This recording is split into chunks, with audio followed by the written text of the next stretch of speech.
also want to acknowledge Director Prince from the Veterans Affairs Office here in the state, Mayor Welsh, Senator Turner, and others, our elected officials. So great to be with them today.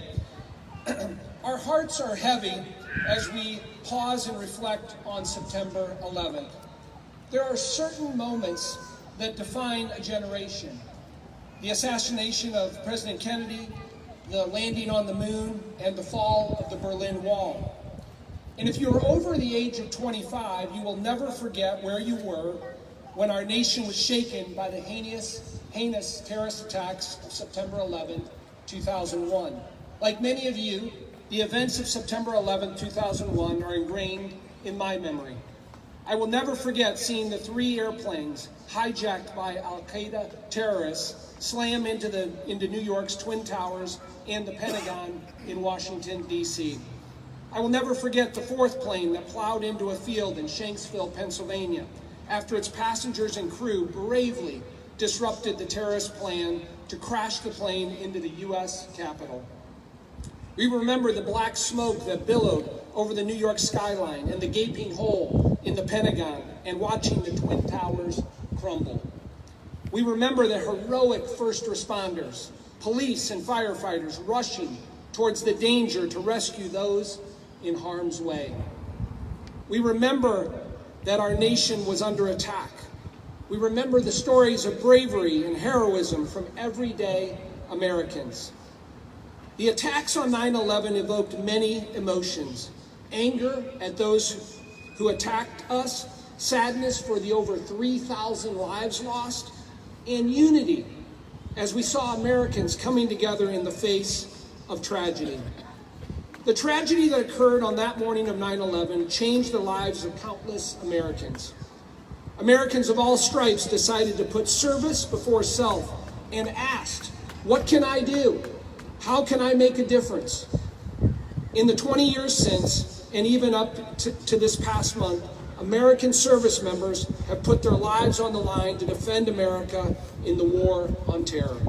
Those Americans who fought and died for the freedoms that we enjoy represent the best that America has to offer.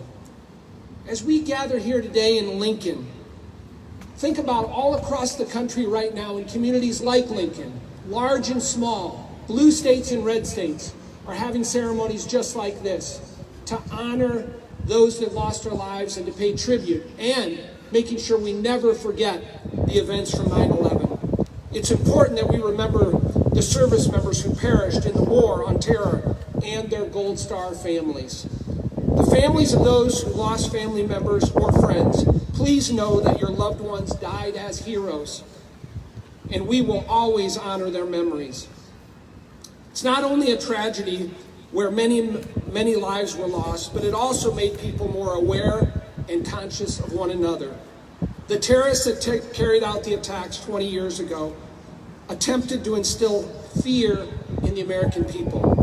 And while at the time they may have left America shaken, they could not shake the very core of the American people. Our belief in freedom, patriotism, community, and liberty.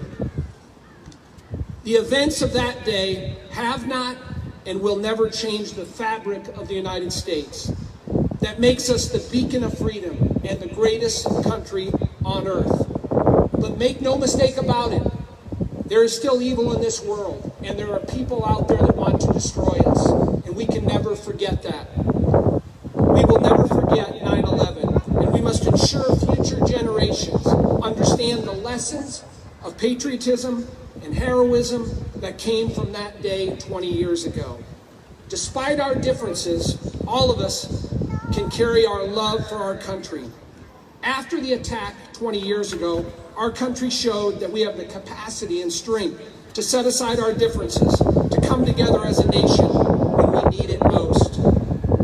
We are gathered here today as a grateful nation, and all of you are a reflection of that. And we continue to be inspired by America and the greatness it's going to bring for future generations. God bless those who perished on 9/11. God bless our troops and our veterans. And God bless America.